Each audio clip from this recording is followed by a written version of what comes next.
영혼을 성장시키는 책 소개방 영성 책방입니다. 오늘은 예수가 하려던 말들 두 번째입니다. 8번째 비유, 경계를 넘어서다, 큰 잔치 비유. 누가복음 14장 16절에서 24절. 이르시되 어떤 사람이 큰 잔치를 베풀고 많은 사람을 청하였더니 잔치할 시각에 그 청하였던 자들에게 종을 보내 이르되 오소서, 모든 것이 준비되었나이다 하매 다 일치하게 사양하여 한 사람은 이르되 나는 밭을 샀음에 아무래도 나가 보아야 하겠으니 청컨대 나를 양해하도록 하라 하고, 또 한 사람은 이르되 나는 소 5겨레를 샀음에 시험하러 가니 청컨대 나를 양해하도록 하라 하고, 또 한 사람은 이르되 나는 장가 들었으니 그러므로 가지 못하겠노라 하는지라. 종이 돌아와 주인에게 그대로 고하니 이에 집주인이 노하여 그 종에게 이르되 빨리 시내의 거리와 골목으로 나가서 가난한 자들과 몸 불편한 자들과 맹인들과 저는 자들을 데려오라 하니라. 종이 이르되 주인이여 명하신 대로 하였으되 아직도 자리가 있나이다. 주인이 종에게 이르되 길과 산 울타리로 가로 나가서 사람을 강권하여 데려다가 내 집을 채우라. 내가 너희에게 말하노니 전에 청하였던 그 사람들은 하나도 내 잔치를 맛보지 못하리라 하였다 하시니라. 예수의 행적 중 가장 두드러진 것은 식탁 교제다. 예수의 식탁은 종말론적 구원잔치를 예시한다. 잔치 비유는 예수의 구원이 가지는 의미를 잘 드러내준다. 이 비유는 잔치에 원래 초대받은 사람들이 잔치를 거부하고 대신 새로운 사람들로 잔치가 채워진다. 초대받은 자들은 불참을 통보함으로 자신들의 주인을 무시하고 있다. 주인의 명예가 훼손되었다. 주인이 취한 새로운 방법은 파격적이었다. 당시의 관례를 초월한 것이다. 바리새인들이 예수의 식탁을 못마땅하게 여긴 이유는 예수가 주인들과 교제함으로 정결법을 어겼기 때문이다. 주인은 그동안 자신이 준수했던 모든 것을 무효화하며 새로운 방법으로 새로운 사람들과 잔치를 열고자 한다. 이제 주인의 잔치에는 누구나 참여할 수 있게 되었다. 초대를 받은 사람만 참여할 수 있는 관례가 무너졌다. 사람들을 억지로도 데려다가 내 집을 채워라는 말은 가히 충격적이다. 새롭게 열리는 주인의 잔치는 주인의 명예를 다시 세워줄 것이다. 주인이 집에서 잔치를 즐기는 사람들은 주인과 새로운 동료 관계를 맺는 놀라운 경험을 하게 될 것이다. 잔치 비유는 이 잔치에 참여한 사람들의 존재를 종말론적으로 변화시킨다. 잔치를 거부한 사람들은 이제 주인으로부터 떨어져 나가는 반면 주인의 잔치에 참여한 사람들은 주인으로 말미암아 새로운 사람이 된다. 각양각색의 사람들과 함께 잔치에 앉아있는 모습을 상상해보라. 철학자 들레즈는 그리고를 상기시키는 리조움이라는 체계를 소개했다. 리조움은 뿌리, 가지, 잎의 위계가 있는 수목형 체계와 달리 서로 섞여 있어서 분산되어 각각의 것이 되며 동시에 모두가 되는 모습을 말한다. 리조움은 개개의 모든 존재가 차별 없는 존엄성을 드러낸다. 그리고는 항상 마음에 설렘을 준다. 한 번도 경험한 적 없는 세계를 꿈꾸게 한다. 예수는 이 리조움의 형태를 새로운 잔치에서 놀랍게 구현한다. 그리고 우리. 잔치는 새로운 생명으로 넘쳐난다. 9번째 비유, 네가 되다, 선한 사마리아인 비유. 누가복음 10장 30절에서 35절. 예수께서 대답하여 이르시되 어떤 사람이 예루살렘에서 여리고로 내려가다가 강도를 만나매 강도들이 그 옷을 벗기고 때려 거의 죽은 것을 버리고 갔더라. 마침 한 제사장이 그 길로 내려가다가 그를 보고 피하여 지나가고, 또 이와 같이 한 레위인도 그곳에 이르러 그를 보고 피하여 지나가되, 어떤 사마리아 사람은 여행하는 중 거기 이르러 그를 보고 불쌍히 여겨 가까이 가서 기름과 포도주를 그 상처에 붓고 싸매고 자기 짐승에 태워 주막으로 데리고 가서 돌보아 주니라. 그 이튿날 그가 주막 주인에게 데나리온 2를 내어주며 이르되 이 사람을 돌보아 주라. 비용이 더 들면 내가 돌아올 때에 갚으리라 하였으니. 유대인들에게는 사마리아인은 선할 수 없었다. 멸시와 경멸의 대상이었기 때문이다. 강도당한 현장을 제사장이 그냥 지나갔고 레위인도 그냥 지나갔다는 이중 부정은 강도받는 사람의 희망이 점점 사라지고 있는 현실을 보여준다.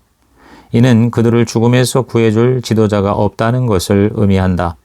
세 번째로 사마리아인이 등장했을 때 아마도 비유를 듣던 사람들은 모두 한숨을 쉬었을 것이다. 제사장이나 레위인이 주지 못한 도움을 더러운 사마리아 사람이 준다는 것은 상상할 수 없었기 때문이다. 그러나 예수의 비유에 놀라운 반전이 시작된다. 사마리아 사람이 강도 만난 자를 보고 측은히 여겼기 때문이다. 이 얼마나 놀라운 일인가.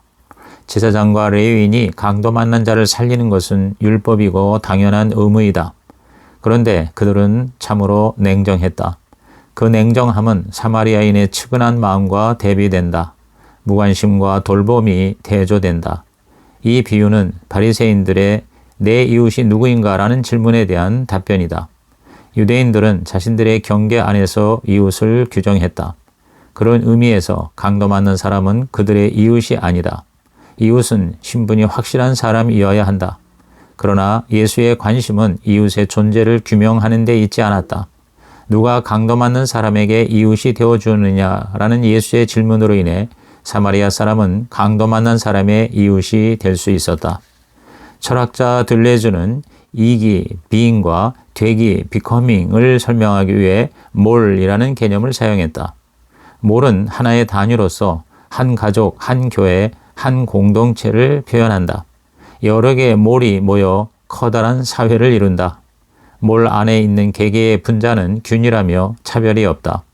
몰의 분자 중 힘이 있는 것은 자기를 유지하려는 이기가 되고 다른 몰에 들어가려는 분자는 되기라고 부른다. 일상 속에서 되기는 힘없는 몰에서 힘센 몰로 올라가려는 처절함이다.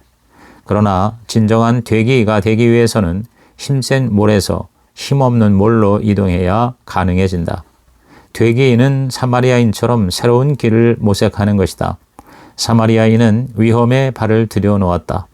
그러나 그 위험하고 불투명한 발걸음을 예수는 응원한다. 그리고 이웃이 누구인 줄 묻는 율법교사에게 가서 너도 그와 같이 하여라 라고 말한다. 이웃이 되기 위해 사마리아인처럼 모색하고 싸우고 뚫고 들어가서 새로운 삶을 살라는 것이다.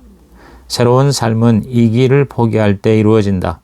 이기는 더 안전하고 견고하고 확증된 삶을 붙잡는 것이다.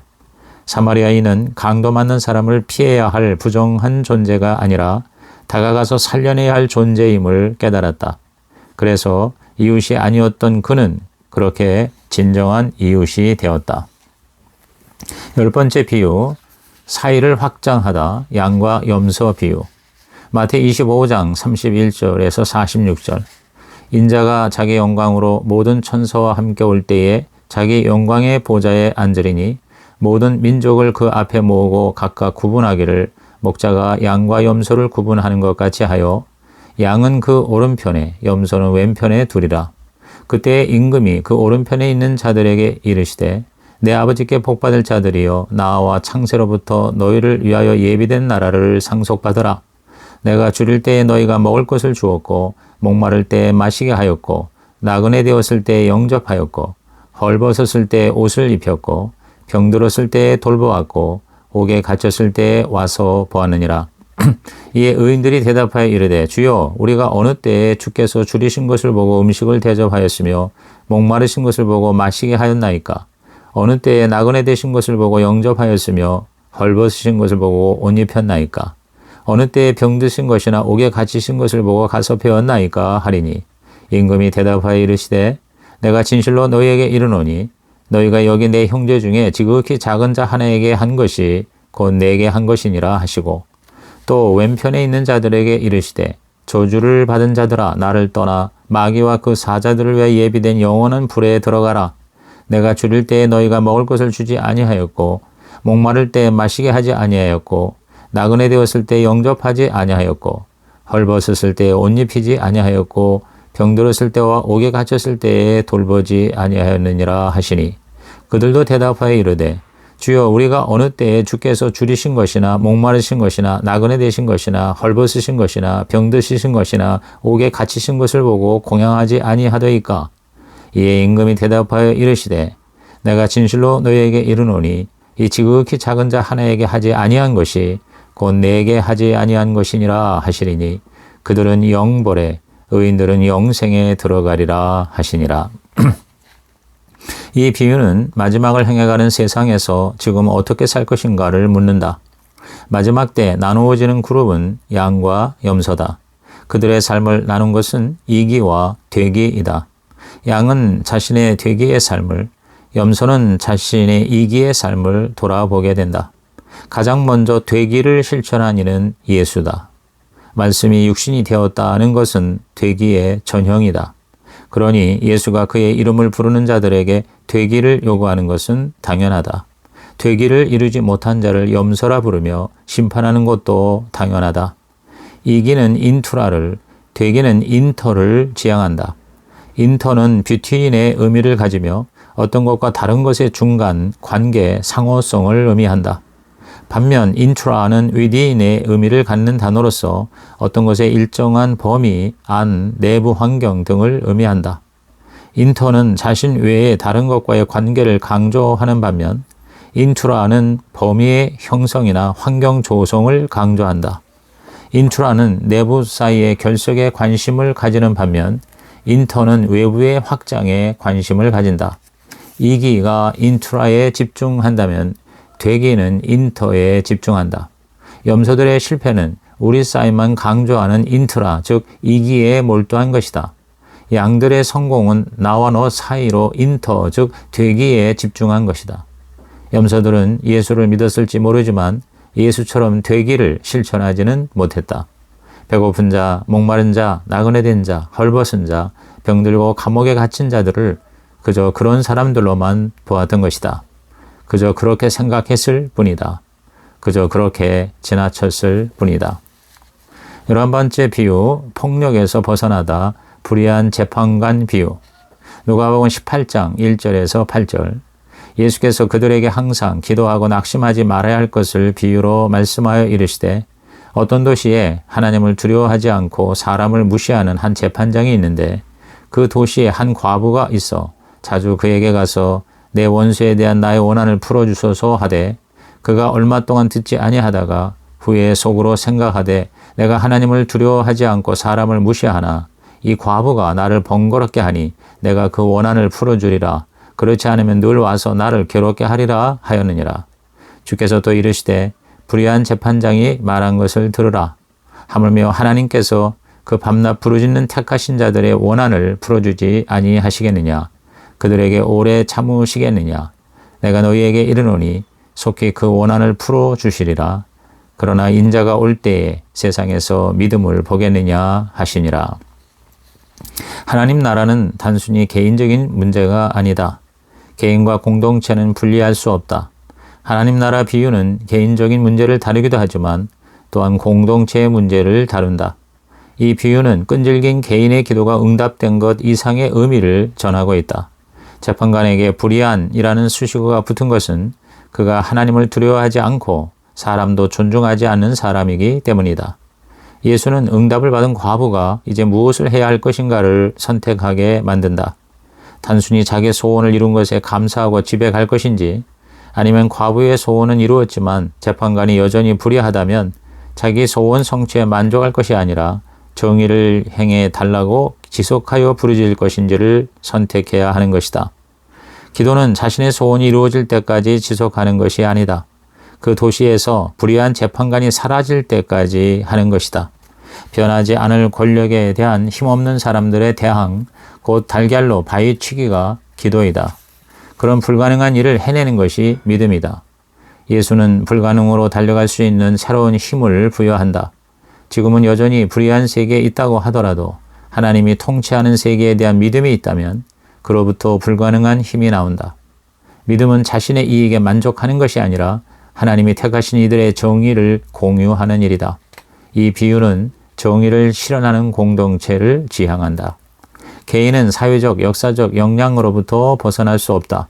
사회와 인간의 상호성에 대한 관심으로부터 나온 개념이 아비투스다. 아비투스는 습관에서 연유한 개념으로서 일정한 방향을 갖는 마음과 일정한 방향으로 행동하는 몸의 통합이다. 아비투스는 특정한 개인의 몸속에 체화된 것이기 때문에 개인적인 것이며 또한 그 개인이 놓여있는 사회적인 위상을 반영하기 때문에 사회적인 것이다. 믿음은 자신만이 아니라 우리 모두를 구원으로 이끈다. 우리 모두가 하나님 백성이라는 사실을 기억해야 한다. 기도는 이러한 믿음을 드러내는 행위다. 이것이 바로 하나님 나라의 아비투스다. 이 비유는 하나님 나라의 아비투스가 무엇인지 생각하게 한다. 하나님 나라는 우리로 하여금 세상의 상징적 폭력에 휩쓸린 아비투스에서 벗어나게 한다. 그리고 새로운 아비투스를 요구한다. 하나님의 정의를 구조화하는 아비투스다. 새로운 아비투스를 위해 기도는 매우 중요하다. 기도는 자신의 욕망과 소원을 이루는 것이 아니라 하나님의 정의를 드러내는 것이다. 그 도시에서 제2, 제3의 과부가 나오지 않도록 달걀로 바위치기를 할 수 있는 유일한 힘은 기도다. 기도는 우리 모두를 함께 살 수 있도록 묶는 하나님의 상징이다. 그러나 하나님 나라 아비투스를 실현할 수 있을 때만 기도는 믿음으로 이어질 수가 있을 것이다.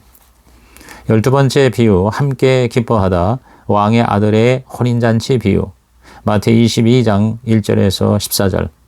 예수께서 다시 비유로 대답하여 이르시되 천국은 마치 자기 아들을 위하여 혼인잔치를 베푼 어떤 임금과 같으니 그 종들을 보내어 그 청한 사람들을 혼인잔치에 오라 하였더니 오기를 싫어하거늘 다시 다른 종들을 보내며 이르되 청한 사람들에게 이르기를 내가 오찬을 준비하되 나의 소와 살찐 짐승을 잡고 모든 것을 갖추었으니 혼인잔치에 오소서 하라 하였더니 그들이 돌아보지도 않고 한 사람은 자기의 밭으로 한 사람은 자기 사업하러 가고 그 남은 자들은 종들을 잡아 모욕하고 죽이니 임금이 노하여 군대를 보내어 그 살인한 자들을 진멸하고 그 동네를 불사르고 이에 종들에게 이르되 혼인잔치는 준비되었으나 청한 사람들은 합당하지 아니하니 네거리 길에 가서 사람을 만나는 대로 혼인잔치에 청하여 오라 한대 종들이 길에 나가 악한 자나 선한 자나 만나는 대로 모두 데려오니 혼인잔치에 손님들이 가득한지라. 임금이 손님들을 보러 들어올세 거기서 예복을 입지 않은 한 사람을 보고 이르되 친구여 어찌하여 예복을 입지 않고 여기 들어왔느냐 하니 그가 아무 말도 못하거늘 임금이 사환들에게 말하되 그 손발을 묶고 바깥 어두운 데 내던지라 거기서 슬피 울며 이를 갈게 되리라 하니라. 청함을 받은 자는 많되 택함을 입은 자는 적으니라. 잔치의 주관자는 왕이며 목적은 왕의 아들의 혼인이다. 그런 잔치에 초대받는다는 것은 대단한 명예다.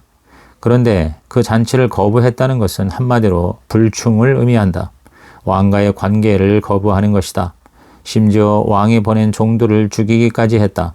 그래서 왕은 반역자들을 처단하고 그 잔치에 아무나 참석하도록 했다. 그런데 왕의 잔치에 예복을 입지 않은 자가 있었다. 왕이 주는 예복을 입지 않은 것은 왕의 권위를 받아들이지 않는다는 것을 의미한다. 그는 아마 멋진 옷을 입었고 그 자신의 옷에 심취해 있었을 것이다. 그는 멋진 옷 때문에 왕의 기쁨을 누릴 수 없었다. 예복을 입지 않으려는 사람이 예복을 거부함으로써 지키려고 한 것은 지금까지 자신을 지켜준 가치다.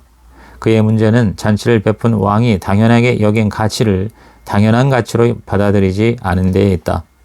그는 자신이 잔치에 올 수 있었던 것이 자기의 멋진 옷 때문이 아니라는 사실을 알아차려야 했다.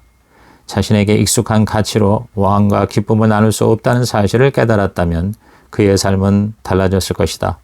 왕이 진멸한 것은 자신들의 명예와 욕망으로 가득 찬 그들의 구별짓기다. 왕은 이제 조건 없이 불러들인 사람들에게 새로운 질서를 요구한다. 왕이 그들과 함께 만들어갈 세상은 왕 앞에서 차별이 없는 것이다. 모두에게 입혀놓은 예복을 통해서 그들을 하나로 만들고 왕의 잔치에서 기쁨을 누리게 한다. 그 기쁨에 다른 조건은 없다. 하나님 나라 안에는 자신들의 잣대에 따른 구별짓기 따위는 존재하지 않는다. 13번째 비유, 생각하는 대로 살다. 곡식과 가라지 비유. 마태 13장 24절에서 30절. 예수께서 그들 앞에 또 비유를 들어 이르시되 천국은 좋은 씨를 제 밭에 뿌린 사람과 같으니 사람들이 잘 때 그 원수가 와서 곡식 가운데 가라지를 덧뿌리고 갔더니 싹이 나고 결실할 때에 가라지도 보이거늘 집주인의 종들이 와서 말하되 주여 밭에 좋은 씨를 뿌리지 아니하였나이까? 그런데 가라지가 어디서 생겼나이까? 주인이 이르되 원수가 이렇게 하였구나. 종들이 말하되 그러면 우리가 가서 이것을 뽑기를 원하시나이까? 주인이 이르되 가만두라. 가라지를 뽑다가 곡식까지 뽑을까 염려하노라. 둘 다 추수 때까지 함께 자라게 두라. 추수 때에 내가 추수꾼들에게 말하기를 가라지는 먼저 거두어 불사르게 단으로 묶고 곡식은 모아 내 곡간에 넣으라 하리라. 하나님 나라는 결코 이상적이지 않다. 오히려 이상하리만큼 현실적이다. 이 비유는 하나님 나라에 대한 종말론적 이해를 가질 것을 요구한다. 하나님 나라는 미래적이면서 동시에 현재적이다. 예수는 하나님 나라가 이미 우리 안에 있다고 말한다. 예수는 종말에 일어날 하나님 나라를 현재 우리의 역사 안으로 앞당겨 왔다. 그러므로 우리는 예수 그리스도로 말미암아 이미 임한 현재적 하나님 나라를 누린다. 현재적 하나님 나라는 세상의 왕들이 통치하는 이 땅에서 세상의 통치와 대립한 채 존재한다. 현재적 하나님 나라는 가라지와 곡식이 함께 자라는 밭이다. 주인은 종들에게 가라지를 뽑을 권한을 주지 않는다. 주인은 마지막 때까지 기다린다. 하나님의 통치 안에 있음에도 불구하고 존재하는 가라지를 보면서 나는 혹시 가라지가 되어 있는 것은 아닌가라는 질문이 불가피하게 된다. 하나님 나라에서 자신의 존재와 행위를 질문하지 않는다면 그 생각하지 않음이 어느새 악으로 변할 수밖에 없다. 우리는 하나님의 자녀로 살기 위해서 끊임없이 물어야 한다. 나는 무엇을 해야 하는가? 나는 무엇으로 남을 것인가? 라고 생각하며 살아야 한다. 작가 부르제는 생각하는 대로 살지 않으면 사는 대로 생각하게 된다라고 했다. 하나님의 통치 아래 놓인 인간들은 늘 악의 평범성에 노출되어 있다. 어떤 사람도 스스로를 보증할 수 없다. 하나님 나라 안에 있다고 할지라도 안주할 수 있는 사람은 없다. 스스로 생각해야 한다.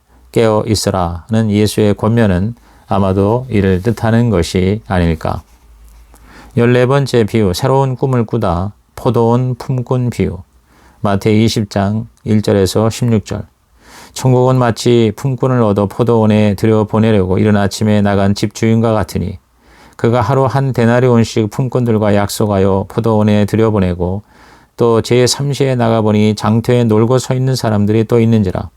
그들에게 이르되 너희도 포도원에 들어가라. 내가 너희에게 상당하게 주리라 하니 그들이 가고 제6시와 제9시에 또 나가 그와 같이 하고 제11시에도 나가보니 서 있는 사람들이 또 있는지라. 이르되 너희는 어찌하여 종일토록 놀고 여기 서 있느냐. 이르되 우리를 품꾼으로 쓰는 이가 없음이니이다. 이르되 너희도 포도원에 들어가라 하니라. 저물매 포도원 주인이 청지기에게 이르되 품꾼들을 불러 나중 온 자로부터 시작하여 먼저 온 자까지 삭슬 주라 하니 제11시에 온 자들이 와서 한 데나리온씩을 받거늘 먼저 온 자들이 와서 더 받을 줄 알았더니 그들도 한 데나리온씩 받은지라.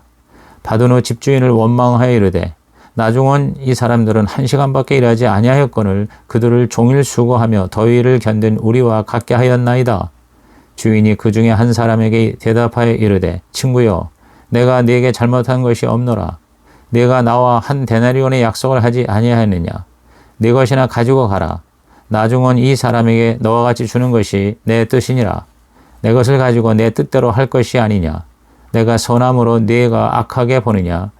이와 같이 나중된 자로서 먼저 되고 먼저 된 자라서 나중되리라. 이 비유는 포도원 품꾼 비유라고 불리지만 품꾼을 찾는 포도원 주인 비유로 부르는 것이 더 적절하다.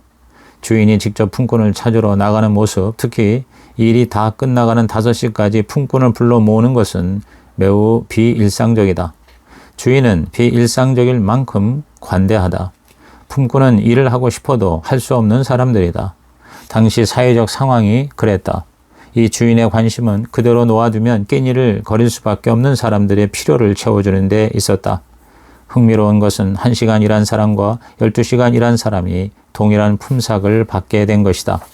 그 결과 포도원에 들어설 때 주인의 관대함을 칭송하던 사람들은 얼마 지나지 않아 주인만큼 불공정한 사람은 보지 못했다며 주인을 성토한다.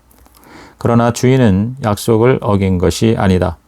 주인은 그들과의 약속을 지켰고 그들에게 정당하게 행했다. 주인은 자기의 것을 가지고 자기 뜻대로 썼을 뿐이다. 주인의 권한을 자신들의 계산과 기대에 따라 이리저리 요구하는 것은 월권이다. 이 비유는 주인의 공정을 말하고 있는데 그 주인의 공정은 주인의 자유와 연관이 있다. 이것이 품꾼들과 주인의 차이다. 주인의 기준은 모두가 함께 살 수 있는 방책이다. 오후 5시가 되어서야 간신히 포도원에 들어간 사람도 한 데나리온을 받았으니 가족과 하루를 견딜 수 있을 것이다. 주인이 적용하는 것은 품꾼들에게 익숙한 인과율적 법칙이 아니라 주인의 은혜를 모든 사람이 누릴 수 있는 자유의 법칙이다. 포도원 주인은 자신이 원하는 방식으로 은혜를 사용하는 자유를 누린다. 그런데 품꾼들은 주인의 은혜가 모든 사람에게 해당되는 것을 용납하지 못했다. 주인의 자유는 포도원에 새로운 질서를 구축한다. 포도원에는 강한 자와 약한 자가 없다. 서로 빼앗고 빼앗길 수 없다. 꼴찌가 첫째가 되고 첫째가 꼴찌가 될 것이다. 누구든지 첫째일 수도 꼴찌일 수도 있다는 것이다. 이는 세상에서 경험하지 못한 주인의 새로운 질서다. 주인의 자유는 새로운 가치로 무장한 공동체를 만든다. 그리고 그들 모두가 함께 살 수 있는 새로운 방법을 제시한다. 타인을 시기하고 미워하지 않아도 살 수 있는 세상. 타인의 이익 때문에 자신이 손해를 본다는 얕은 생각으로 괴로워하지 않아도 되는 세상. 이는 주인이 있기 때문에 가능한 세상이다. 누구도 제한할 수 없는 주인의 자유는 모든 사람을 위한 자유다. 다 같이 살기 위해서는 주인의 자유를 인정해야 한다. 그들의 세상은 바뀌었다. 그들은 다시 꿈을 꾸어야 한다. 15번째 비유, 친구를 만들다. 불의한 청지기 비유. 누가복음 16장 1절에서 8절. 또한 제자들에게 이르시되 어떤 부자에게 청지기가 있는데 그가 주인의 소유를 낭비한다는 말이 그 주인에게 들린지라. 주인이 그를 불러 이르되 내가 네게 대하여 들은 이 말이 어찌 됨이냐. 내가 보던 일을 세마라. 청지기 직무를 계속하지 못하리라 하니 청지기가 속으로 이르되 주인이 내 직분을 빼앗으니 내가 무엇을 할까. 땅을 파자니 힘이 없고 빌어먹자니 부끄럽구나. 내가 할 일을 알았도다. 이렇게 하면 직분을 빼앗긴 후에 사람들이 나를 자기 집으로 영접하리라 하고 주인에게 빚진 자를 일일이 불러다가 먼저 온 사에게 이르되 내가 내 주인에게 얼마를 빚졌느냐 말하되 기름 100마리니이다. 이르되 여기 내 증서를 가지고 빨리 앉아 50이라 쓰라 하고 또 다른 이에게 이르되 너는 얼마나 빚졌느냐 이르되 밀 100석이니이다. 이르되 여기 내 증서를 가지고 80이라 쓰라 하였는지라. 주인이 이 옳지 않은 청지기가 이를 지혜 있게 하였으므로 칭찬하였으니 이 세대의 아들들이 자기 시대에 있어서는 빛의 아들들보다 더 지혜로움이니라. 부자, 주인과 청지기 그리고 빚진 자들이 나오는 이 비유는 당시의 사회 체계에 대한 이해를 전제로 한다. 당시 로마 제국은 파트론 클라이언트, 즉 후원자 피후원자 체제였다. 클라이언트는 최선을 다해 파트론의 자비를 얻음으로써 삶을 유지했다. 이러한 후원자 제도 안에 주인, 청지기, 빚진 자들의 관계가 형성되어 있다. 주인은 파트론, 빚진 자는 클라이언트의 관계를 이루고 청지기는 이 둘을 연결하는 존재다. 이 청지기가 주인의 재산을 낭비했다는 것은 주인의 재산에 손해를 입힌 것뿐만 아니라 주인의 명예를 훼손하였음을 의미한다. 이는 주인에게뿐 아니라 청지기에도 치명적이다. 주인의 명예를 떨어뜨린 청지기가 다른 파트론을 찾는 것은 무척 어려웠기 때문이다. 이 청지기가 눈을 돌린 대상은 주인의 클라이언트들이다. 그는 주인에게 빚진 자들을 불러 모아 그들의 빚을 탕감해 주었는데 그의 액수는 엄청난 것이었다. 청지기는 주인의 재산에 2번이나 해를 입힌 셈이다. 그런데 주인의 반응이 놀랍다. 주인은 이 불의한 청지기를 칭찬했다. 주인은 첫 번째 낭비에 대해서는 해고를 경고하지만 두 번째 낭비에 대해서는 칭찬을 한다. 같은 낭비에 대한 주인의 서로 다른 반응이 이 비유의 핵심이다. 두 번째 낭비, 즉 청지기가 탕감을 했을 때 빚진 자들은 그 고마움을 주인에게 돌릴 것이다. 이 탕감은 궁극적으로 예기치 않은 은혜를 베푼 주인의 명예를 드높인다. 주인이 재산의 손해를 이유로 빚을 탕감해 준 청지기를 해고한다면 주인은 삽시간에 자신의 욕심만 챙기는 사람으로 소문이 날 것이고 그 명예는 삽시간에 추락할 것이다. 그는 청지기를 관리하지 못한 사람이 될 뿐만 아니라 사람들에게 은혜를 베풀지 않는 악한 고리대금업자가 될 것이다. 주인이 위기를 벗어나는 방법은 청지기를 칭찬하는 것뿐이다. 결국 청지기와 주인은 같은 방법으로 동시에 살아남는다. 그리고 빚진 자들의 어깨를 가볍게 해준 것이 된다. 이 비유는 청지기와 주인보다 그 빚진 자들에게 시선을 고정한다. 빚진 자들은 파트론, 클라이언트 체제 속에서 가장 하층에 속한 자들이다. 갚을 빚과 이행해야 하는 의무가 그들의 재산일 뿐이다. 주인의 재물이 많다는 것은 수많은 빚진 자들의 의무가 쌓여서 이루어진 것이다. 그렇다면 그것은 당연히 나눠야 할 재물이다. 청지기가 파고든 지점이 바로 이것이다. 청지기는 주인이 그것을 나누어야 한다는 사실과 주인이 재물을 나누어 줄 수 있는 사람이라는 것을 알았다. 그것이 바로 불의한 재물로 친구를 사귀는 지혜다. 지금까지 자신의 파트론을 의지하며 살아왔던 청지기는 위기 속에서 힘없는 클라이언트들에게 손을 내민다. 그들이 청지기를 살릴 수 있는 존재라는 이해는 새롭고 놀랍다. 그들이 죽어도 되는 존재가 아니라 오히려 다른 사람을 살릴 수 있는 존재라니. 이 비유는 파트론, 클라이언트 체제에 갇혀서 무의미하게 내버려진 사람들의 가치를 살려낸다. 청지기는 그림자 같은 그들을 빛 안으로 드러냈다. 하나님이 배제하지 않는다면 어떤 공동체도 누구를 배제할 수 없다. 하나님 나라에서는 모두가 친구다. 그들을 친구로 만들면 그들로 말미암아 영원한 처소로 영접될 것이다. 그들은 소용없고 무가치한 빚진 자들이 아니라 하나님의 생명을 담재하고 있는 사랑스럽고 귀중한 사람들이다. 이상으로 예수가 하려던 말들 제2편을 마칩니다.